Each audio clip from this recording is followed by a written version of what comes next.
Did you know that over 70% of people feel stuck in a rut at some point? In today's episode, I want to break the cycle. Even when you're scared, do it anyway. Do it scared. In 2024, I had almost 50 conversations with inspirational people from a range of industries. I hear a lot of people say it's caught, not taught, meaning when you're in a certain environment around certain people, you catch certain behavior rather than being taught it. You cannot master what you do not measure. And you have to measure your time in order to be able to master it. In today's episode, I share the best pieces of advice I've received over the past year, and I want to give you the motivation you need to smash it in the new year. The return on investment when you invest in yourself, infinite.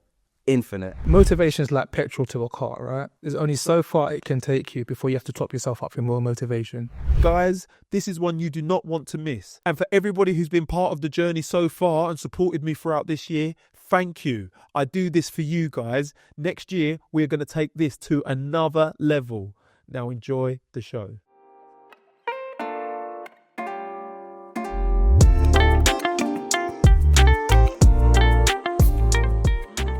Guys, we need to invest in ourselves more. The return on investment when you invest in yourself, infinite. And I think we're so quick to try and make a quick buck and invest in crypto. And I'm not poo-pooing in these things if this is what people want to do. This is just my perspective. We're so quick to invest in crypto, invest in real estate, invest in the stock market, do some trading, get e-commerce. But the starting point is to invest in yourself. And we do that by investing in our knowledge, by investing in putting ourselves into certain different rooms. And I'm just a strong believer in that. And Alex Hormozi says this thing where instead of investing in the SME 500, investing in SME 500. And I strongly just believe in, and I've just been someone who's ruthlessly invested in myself. Sometimes it hasn't paid off necessarily straight away, but even early on, when I'm telling you I'm posting on these Instagram pages, it's a lot of money. However, they've all ended up, I believe I'm in this position because I'm not scared to do that. I'm not scared to put my money where my mouth is and back myself. Yeah. And, you know, just as I've heard you speak there, yeah, like you said, people, they're willing to gamble on crypto and da-da-da. Why not gamble on yourself? Facts. Because, like you said, the bar is so deep. The ROI is infinite. And that's what I'm going to say to my wife. Anytime I go spend on myself. It's infinite, bro. Right, it's infinite, baby. And also, like, to be fully honest and transparent, for example, I would be someone who on the weekend, I would put a bet on a footy. Yeah. Just trying to make I don't do that anymore. And again, if you do that, nothing wrong with it. But just because the £50 I was going to put on an ACCA over the month, I'll just invest it back in myself, bro. I'll just spend that £50. I'll go to a networking event. End of the day, I'm trying to make peace both ways. So I'm going to bet on Erling Haaland to score in the first 30 minutes. Do you know what I'm saying? If there's a low block, I'm finished. I'm fit. Or I'm going to invest in a networking event where I know I'm going to spend £50 on this event. Now I need to make the investment worth it. I'm going to work the room. I'm going to come out with some contacts. And that's ultimately the mindset shifts that really helped me. I'll say two things, right? The first thing I'll say is just get out of your own way. Just get out your own way. Like, we are in our own way all the time. And that's because you're in here. Get out your own head, get out your own way. That's the first thing. The second thing I'd say, and I thought about this the other day when I was talking to my team, even when you're scared, do it anyway.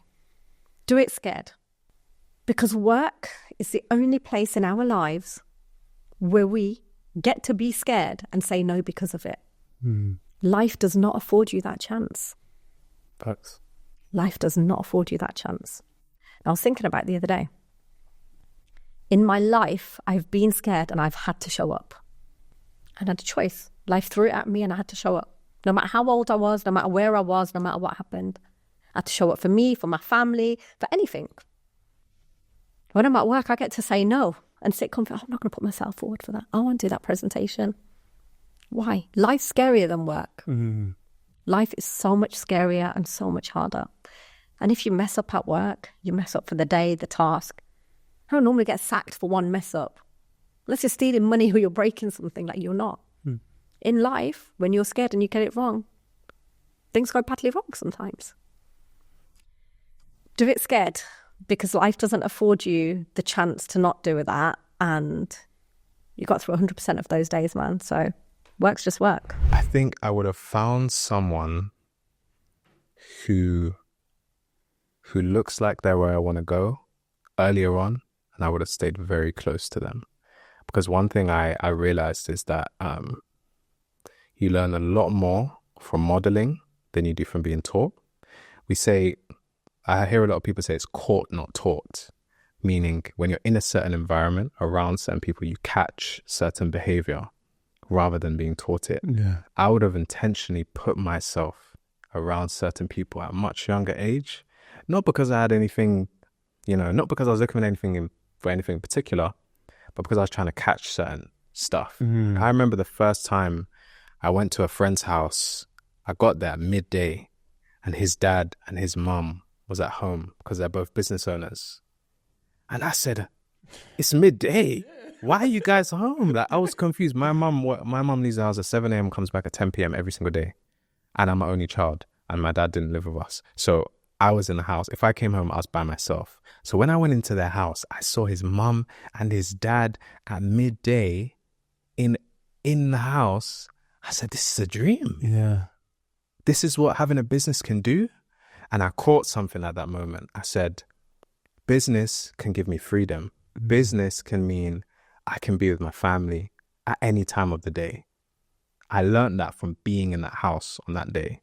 If I never went to the house, I would have never caught it. And so I would put myself in more environments where I could have caught really powerful principles like that, because that shaped me to this day. People don't buy products, people buy into a brand. They buy into a lifestyle, they buy into a way of being. 100%. And that is so important. You don't buy a YSL bag for £2,000 because it's a YSL, because it's it's got this phenomenal design. That's not why you buy it. A black YSL bag is a black bag with a YSL logo. You buy it because of how that product makes you feel when you're wearing it. And that is what is important. Yeah. It's all about branding. So I think, your product, my product is good. I think our product is great. But it's all about how you make people feel. Yeah, 100%. And it's so true, because I remember, not that I do it anymore, but back in the day, I used to I've got Balenciaga t-shirts, I've got Burberry, and I'd be like, when you deep it, this is just a black t-shirt. It's just a black t-shirt with the way it makes you feel, people are like, nice t-shirt, bro, nice black t-shirt. I'm like, you can't put a price on that sometimes, can you? It's so important. And I feel like if I was going to give a piece of advice, really focus on your branding, focus on what content you're putting out there and how it's making your consumer feel. Yeah. And I feel like that is the most important thing. And I feel like Harrods has taught me that. There's so many different vices, distractions. Mm-hmm. How does somebody lock in this day and age to make sure they can get those benefits and put in those good habits? For me, it's not about finding the time, it's about making the time. Because ultimately, we, as the famous Money May would say, we all have the same 24 hours, right? So we all have the same. So what can you do with your 24? Yeah. What can you actually do with your 24? You have to, for me, one thing, this is the biggest thing that helped me when it came to breaking down my time and seeing how much, because I thought I was the most productive guy in the world and on the face of the planet. And I said, how am I not making the progress that I want to make? I got open an Excel spreadsheet and I literally broke down every hour in the day. And I said, from 6 to 7, what am I doing? AM, 7 to 8, 8 to 9, what am I doing every single hour of the day? And I looked at it and I was embarrassed. Yeah. I was embarrassed. I was like, how am I spending this much time scrolling through TikTok? How am I spending this much time doing whatever I'm doing, going out, How am I spending this much time and doing the things that aren't number one priority to me? If my number one priority is building a business, building a life for myself in the future, then why is that not taking up most of my time? Why is most of my time being applied to things that I don't even care about too much, that aren't even really benefiting me, that aren't even really helping me? So that's when I decided to actually switch what I was doing with my time, because I actually had a clear look at my time, because you cannot master what you do not measure. And you have to measure your time in order to be able to master it. Guys, I just want to take a moment to say thank you to everybody who supported the journey this year. Your love and support has meant the world. Next year, we want to go so hard. And to do that, I need your help, guys. Who do you want me to interview next year? What industries do you want to learn about? Who do you want to be inspired by? Let me know in the comments, and I promise to make it happen. Now back to the show and enjoy.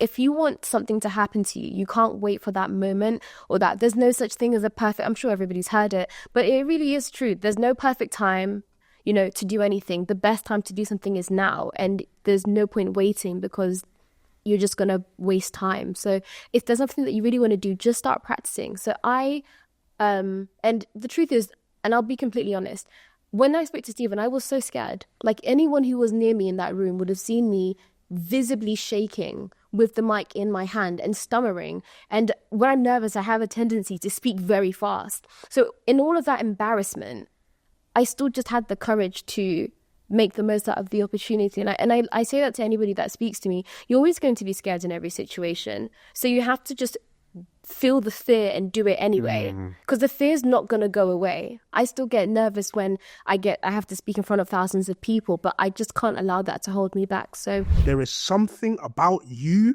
as a human being that is completely separate from every other living thing that's on this planet. Everything that isn't a plant or a tree or an animal or water or something like that was not here until we got here.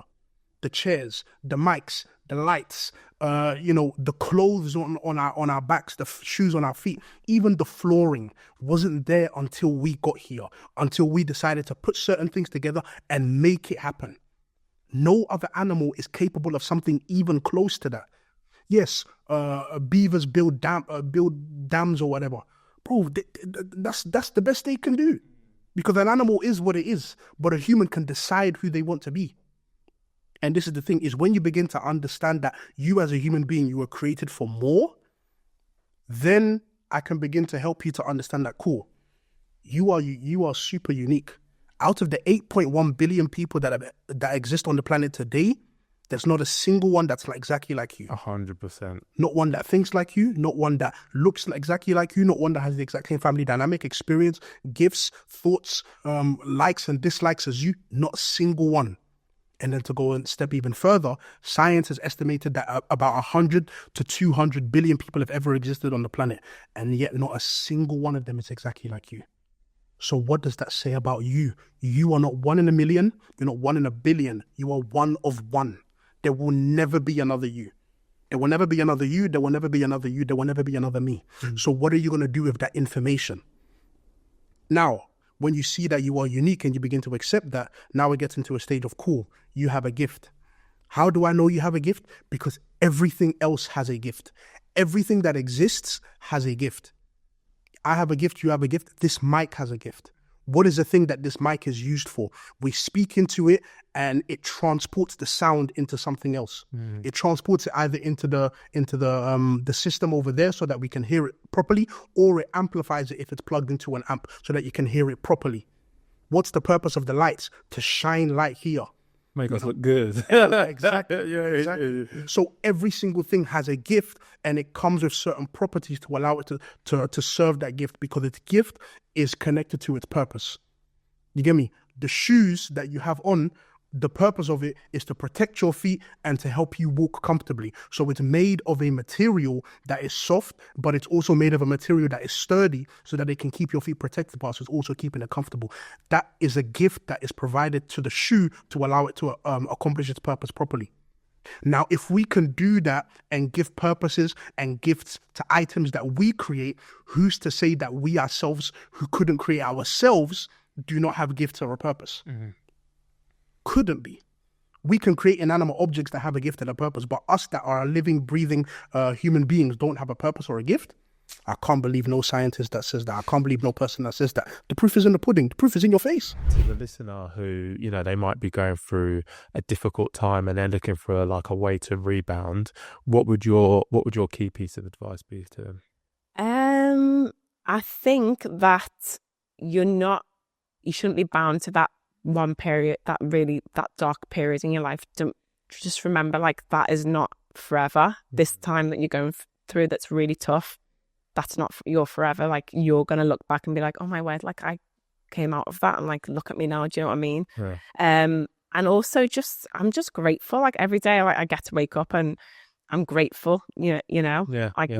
we've all come from hardships. Like I know people can say, oh, I didn't have it as hard as you or whatever. But for me, I'm just like, your hardship is your hardship. Like your tough time is your tough time, regardless of, you can't compare anyone's really, you know, if you're going through something, you're going through it. But just, I think I never dwell on stuff that like makes me feel sad for too often, because I'm just like, I'm alive. Yeah, I'm yeah, grateful. So you take strength from the positives. Yeah. Yeah.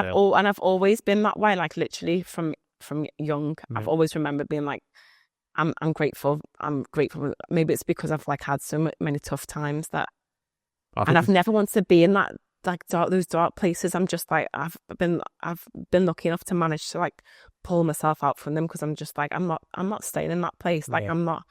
Where's that going to get me? Where is that going to get me? Like, and I also have always had that mission, because I'm like, I just want to be someone. I want to like I said earlier, I've wanted to be someone special. Yeah. It's really sad, but I've been like, I want to be someone special. I want to be someone. I want to do something for other people, not just myself. Like I want to.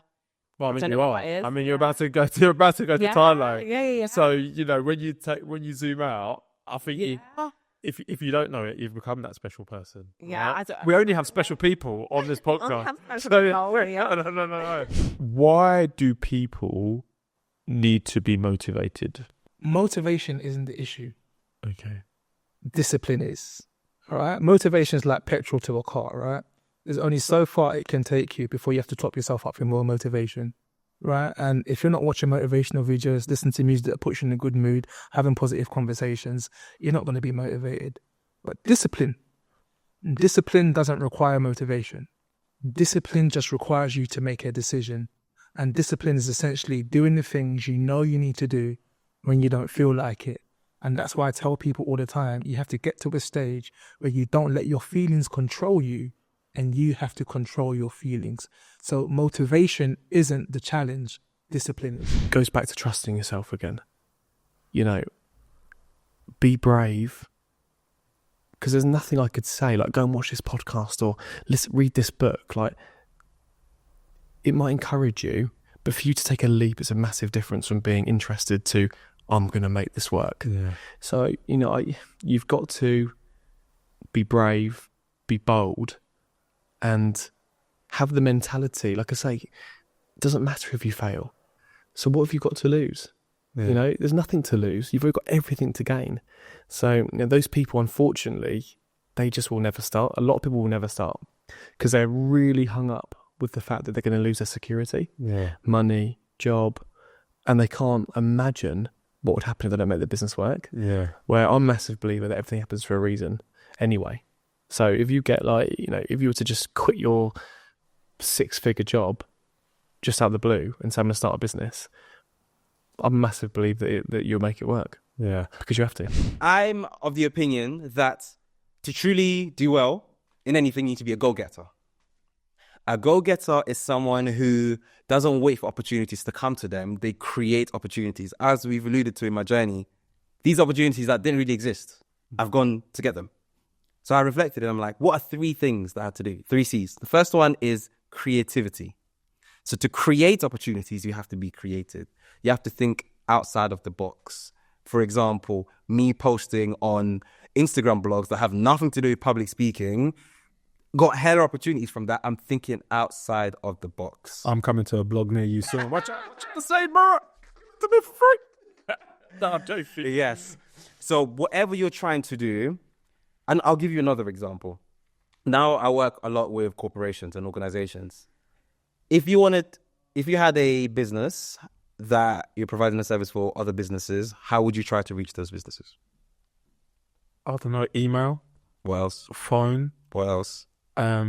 Maybe have a podcast and invite them on the podcast. That's already now thinking outside the box, which is good. Yeah. But generally, people do email, phone call, social media, LinkedIn, and everyone's doing that. So I'm thinking, what else can I do? So this week, what I did is I put 10 business cards in my pocket and I walked in on 10 businesses in my local area, telling them about my services and telling them about what we do, none of them ended up buying the service. But I'm thinking outside of the box. Yeah. Okay, so that's the first step. To be a go-getter, you need to be creative. Yeah. Number 2, you need to be consistent. Because you can knock as much as you want on a door. The way I like to see it is that, let's say the universe was a house. And let's say you're knocking on the door of opportunity. If you just knock a little bit and then you leave, you may say, I tried, but I don't believe you truly tried. Because if we were recording this podcast right now, we are recording this podcast, someone knocked on the door for a little while, we might ignore them. If they kept knocking for about 5 minutes, we're going to see what's going on. Yeah. No matter what you are doing in your life, if someone's knocking for ages, you're going to check it out. And I believe that's what you should do to the door of opportunity. You need to keep knocking, keep knocking, keep knocking, keep knocking. Eventually, Mr. Opportunity, God, the universe, whatever you want to call it, I'm a man of God, so I believe it's God. But whatever it is, if you keep knocking, the door of opportunity will open for you. I truly believe that. So you need to be creative, Consistent. you need to be consistent, you need to be courageous. You need to be courageous because you need to be brave. What you do, you put yourself out there on a regular basis with your podcast. That requires a lot of bravery. Anything you try and do that's different, people are not going to understand. You're going to get a lot of rejection. But you have to be courageous. And these 3 C's are my method to being a go-getter. And I believe that go-getters are peak performance. So when I speak at conferences, that's what I speak about. What advice would I give my younger self? I think not to worry. I felt like there's this whole pressure around being successful and succeeding and all of that. And ultimately, guys, what really matters is like how you feel inside. Are you happy? And everything else is just superficial. Yeah, it's great having a good career and your own business. And I feel like we very much, even me, guilty of it, glamorize the hustle and making it and doing all of that. But ultimately, your health is most important. Your mental health is most important. And if those two are not in check, everything falls down anyway. So yeah, that would be advice to my younger self.